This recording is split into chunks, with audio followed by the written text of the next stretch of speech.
Hi everyone, my name's Yen Perkis. I'm an autistic and non-binary advocate and author. I've written 9 published books about elements of autism, including mental health and resilience and employment.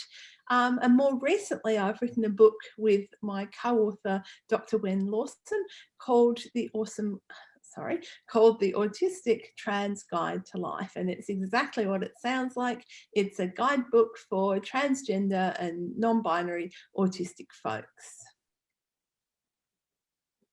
Okay, so my name is Wen Lawson, and as Jan has said, we have worked together. We've been mates for many, many years. I'm a trans masculine autistic person. I'm married. I have autistic wife, autistic offspring, and autistic grandchildren. We like to keep these things in the family, really. And this book, which was absolute joy to write, does have lots of personal examples. And we know that they won't relate to everybody, but we felt it was important as autistic people to share parts of our story. We hope it will be relatable, but we know there is no way that this can cover everything. So we thought we would just read some aspects of our book and share that with you. And I believe Yen is going to go first. Thanks, Wen. I am. So autistic people are significantly more likely to be trans and gender divergent than the general population. And there is a wealth of research that says that. There's many myths and misconceptions around autism and gender diversity. Our book aims to challenge some of these, and it's written from a neurodiversity perspective. So neurodiversity is the idea that people that are neurodivergent, such as ADHD, autism, things like that, are different, not less, and that everyone's brains are wired differently, and that's okay. The book includes a lot of information, tips and strategies, as well as personal stories and case studies. It's primarily aimed at trans and gender divergent autistic people and is intended as a practical resource to help them navigate life well. So, from the book, Common Myths and Misconceptions. There are a number of myths and misconceptions about trans and gender diverse autistic people. These include that gender diversity is a phase or obsession which will somehow resolve in time. This means that autistics are often denied access to medical procedures such as hormones and surgery because it is believed that they will change their mind. This idea of phases or obsessions which pass in time is actually not borne out in the evidence around gender diversity and autism. Autistic people can't be self-aware or have an understanding of their own gender, that autistic people are all cisgender and asexual.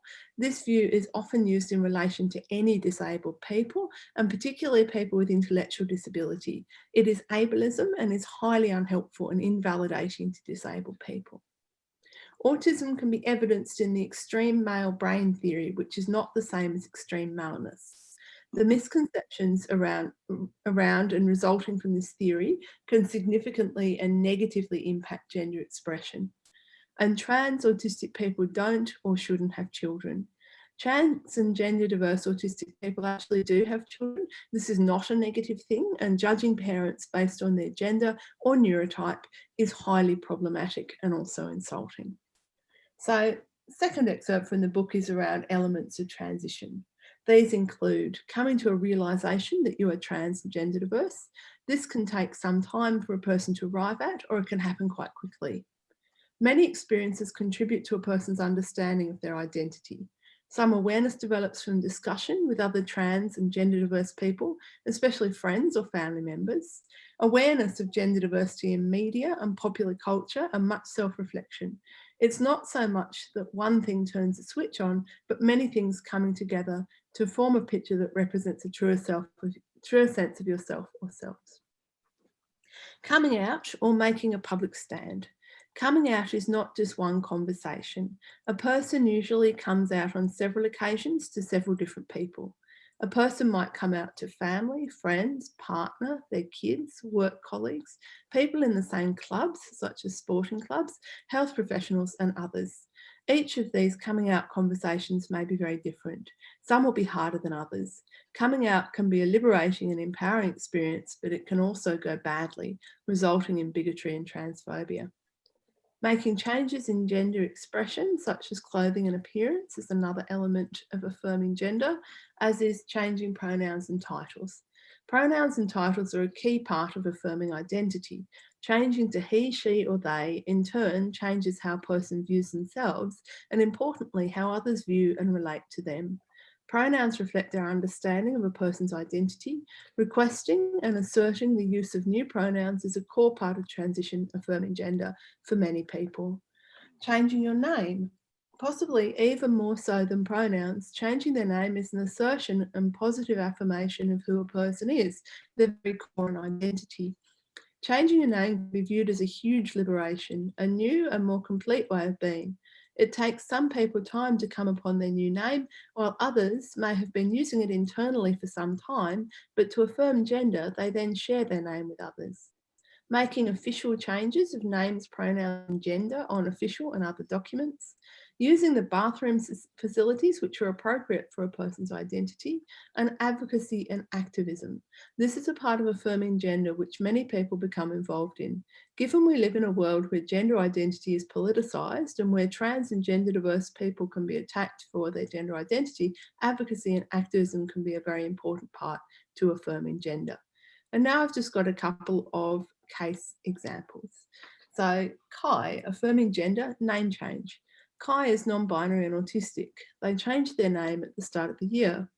While Kai loves their new name and feels stronger in their identity than ever before, they have not changed their name on all their online accounts. Kai wants to do this, but the process for doing so is quite onerous on some sites, and every time they go to do so, they get distracted with something else. While changing their social media and email accounts was done almost as soon as they changed their name, these other accounts, which nobody other than Kai sees, are not viewed as so important. However, Kai worries that maybe not changing their name on everything makes Kai somehow less trans than they should be. However, as Kai is transgender, their gender isn't in question. And then I've just got finally a case example for myself. So Yen, I wear a lot of different clothes, including sometimes wearing a dress over leggings or wearing jewelry. A friend made a beautiful shiny rainbow dress for my birthday last year. I absolutely love this dress and took a selfie of me wearing it and posted it on social media. One of my followers commented that as I am non-binary, I should not be wearing a dress, as dresses were for girls. I felt very uncomfortable about this comment and worried that I wasn't trans enough. Thankfully, a lot of my social media family responded saying that a dress is neither male nor female, and people of all genders wear dresses. I now feel happy about wearing dresses and jewellery and understand that gender is not determined solely by your expression. So thank you. Yes, thank you, Yen. And, you know, in the autistic world, although gender issues, gender variance, gender questioning is higher in that population than in the non-autistic population. And we sometimes call the non-autistic population the owlistic. And we do that because they're both sort of equal terms. So there's not a stigma attached to either. Holistic simply means together, and autism tends to mean separate from, on our own. So it's just a different way of thinking. It's just a different cognitive profile, a different cognitive strength, and areas of difficulty as well, I know. But in the world of gender, it can be easily misunderstood, and autism can be seen as an excuse not to listen to us. I love there's a page on the internet called Trans 101. There's probably several called that, but this one in particular has some autistic young people talking about their experiences of being trans. So it's worth exploring that. In our book, we talk a lot about trying to explain our own coming out stories, separating things that are sensory in autism to gender, to sexuality, and people often get those muddled. We talk a lot about, yes, we have some things we're quite obsessive about, or passionate is a better term. If that's used as an excuse not to listen to us, then you're actually denying an individual their human rights. So I thought I'd read you a poem. I like to write poetry, and I wrote this one as a bit of a summary of putting things together to connect to me over time. This is called Connecting to Me. I have my penknife in my side pocket. The fire flames crackle, the damp wood spits. As autumn dampness around me sits, I hear the squirrels, a distant owl, for evening approaches and dreams warm my soul. I stand in the corridor, the train window pulled down, a journey that paths from village to town. I study by day, and church claims the night, the hours of listening, of learning about right. I love the bell ringing and in the choir singing, beginning to notice my inside voice's plight, creating a life, a movement, ahoy, pink for a girl and blue for a boy. So much love and so much pain. It's like I am born all over again, connecting to self and noticing other. I'm someone's sister, I'm someone's brother. My body dictates to all of these different states, cannot feel the sense of what's real. They both seem to own me. They compete for a place. Finally home, my heart can now see, so I can now welcome all that is me. And it's really, really difficult. That's a journey over many, many years. I didn't recognize my being trans until I was 62 years old. And that's 7 years ago now. It's taken a long time for me to join the dots. And as Yen said, other people join those dots more quickly. But for me, as my type of autistic person that I am, it's taken a long time. Somebody says, what was your journey to an autism diagnosis like? This is written in the book. My journey to diagnosis was fraught with confusion, misdiagnosis. I was actually diagnosed with intellectual disability, schizophrenia, misdiagnosed, depression, and lots of misunderstanding of my behavior. Finding medical professionals who understood what was happening to me was elusive. I spent 25 years in and out of mental health facilities with years of antipsychotic medications and other medicines, such as SSRIs, usually given for something like depression and anxiety.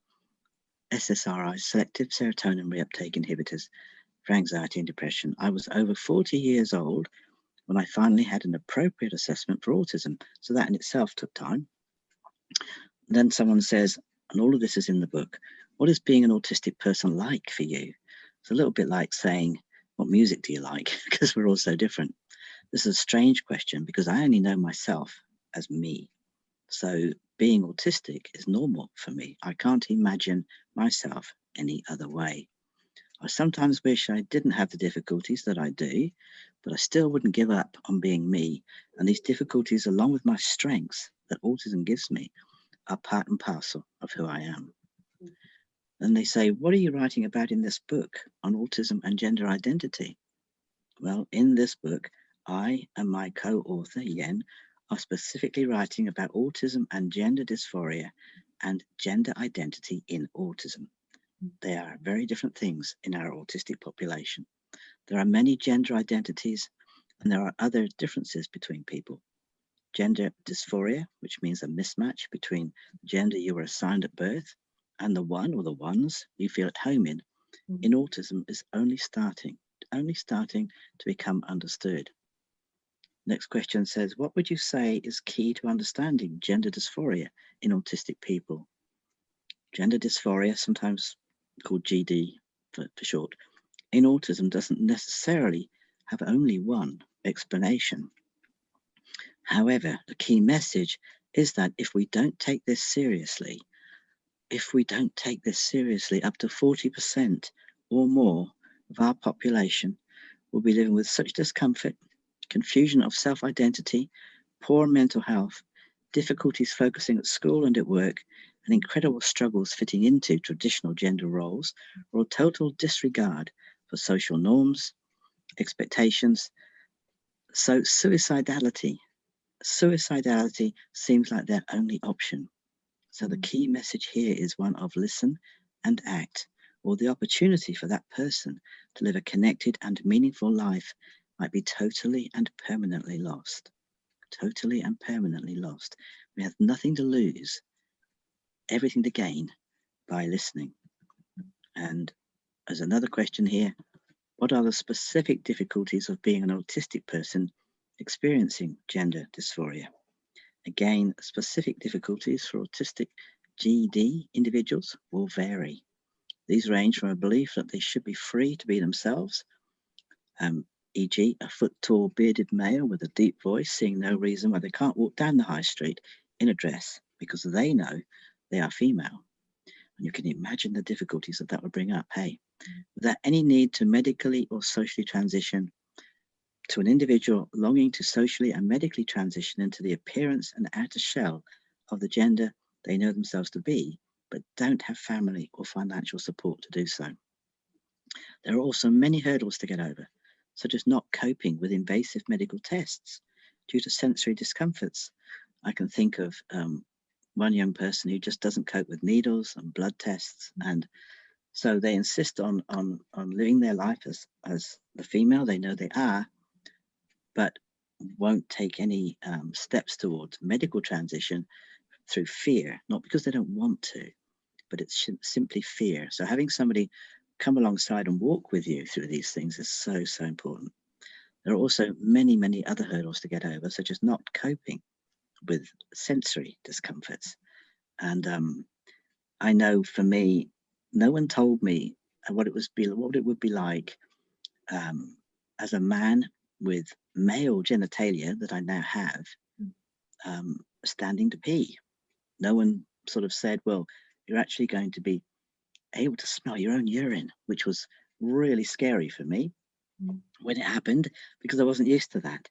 And then a good friend told me that if you drink lots of water, you can actually dilute your urine and it won't smell so bad.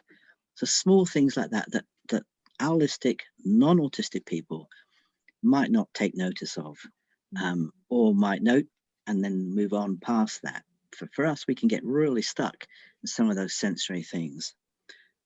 So our environmental, social, personal, family, religious, physical, and financial challenges are many, let alone finding an accepting community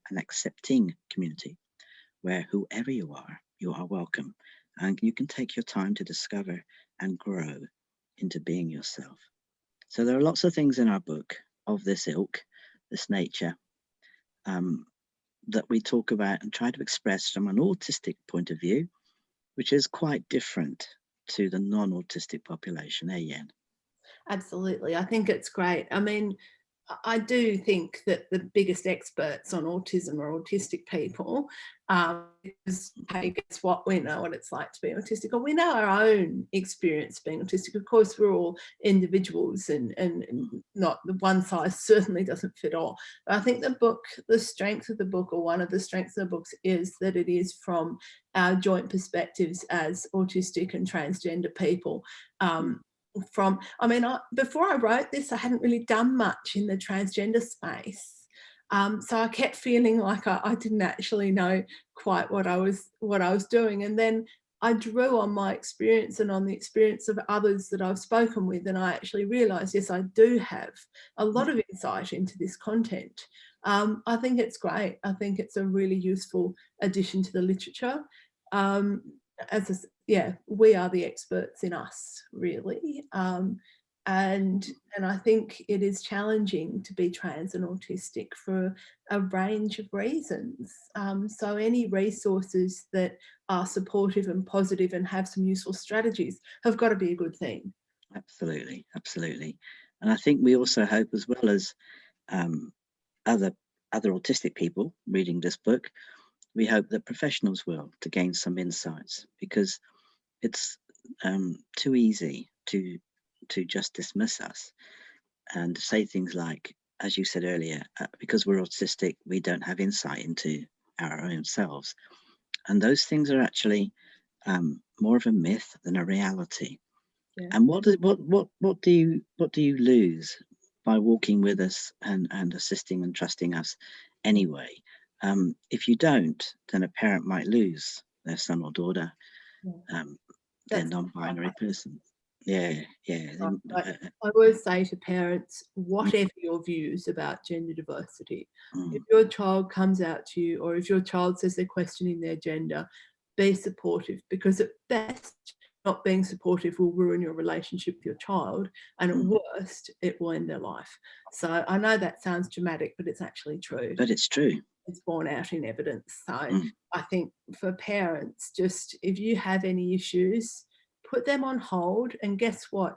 Go read, watch videos of autistic people talking about gender diversity, read blogs, read books, read our book, get that knowledge and understand it, rather than just dismissing it and saying, oh, they're just going through a phase, or worse still, being actively hostile.